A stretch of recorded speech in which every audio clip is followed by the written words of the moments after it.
Hello everybody, my name is Tyler Simmons and today I'm going over the push-up as a field assessment.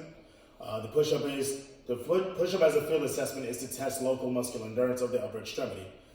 Now there's two major organizations I'll be talking about today that conduct this field test. It's the U.S. Army and the American College of Sports Medicine. First I'm going to talk about the U.S. Army. So the U.S. Army, the male and female can complete the push-ups the same way. They go hands shoulder width apart, feet about hip width apart. The rule is that they must break 90 degrees, at least get to 90 degrees of elbow flexion as they complete it. And there's going to be one technique person to make sure that that's happening, and then one recorder to record the reps. The test must be done in the span of 2 minutes.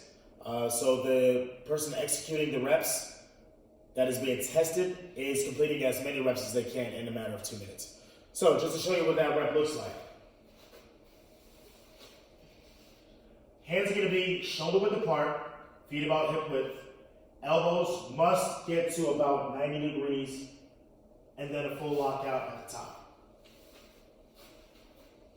Now, for the American College of Sports Medicine, the male and female complete these tests a little bit differently. The males have to be able to get to a depth that touches the fist of the technique individual, the person that's testing it, making sure their technique is sound. So, what that looks like is the person that's checking their technique on each rep will have their fist on the ground vertically so that when the chest comes down, it hits the hand. Okay? That's how they are ensuring depth, according to the American College of Sports Medicine, for the male completing the push-up. The recorder stays the same, he counts the reps, and unlike the U.S. Army, this test is done when the person executing the reps has completely fatigued and has to stop.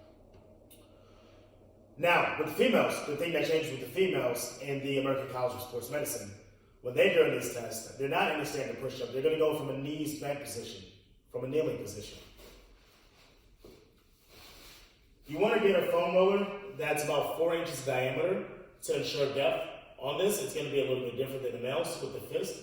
It's going to be a 4-inch foam roller in diameter. Knees are going to be crossed. Ankles are going to be over ankles or foot over foot.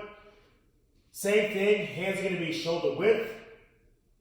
And then they're going to do the same thing, as many reps as they can until they can't complete anymore. All the way down, chest must touch the foam roller, and all the way up must come to full lockout.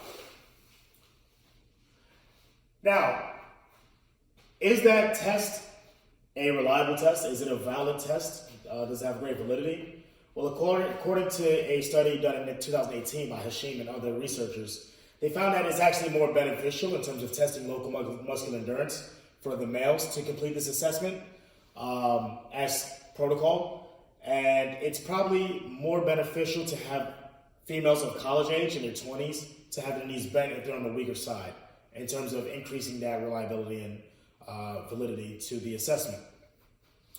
An alternative, now, what are some of the limiting factors that might else affect the reliability and validity to that assessment?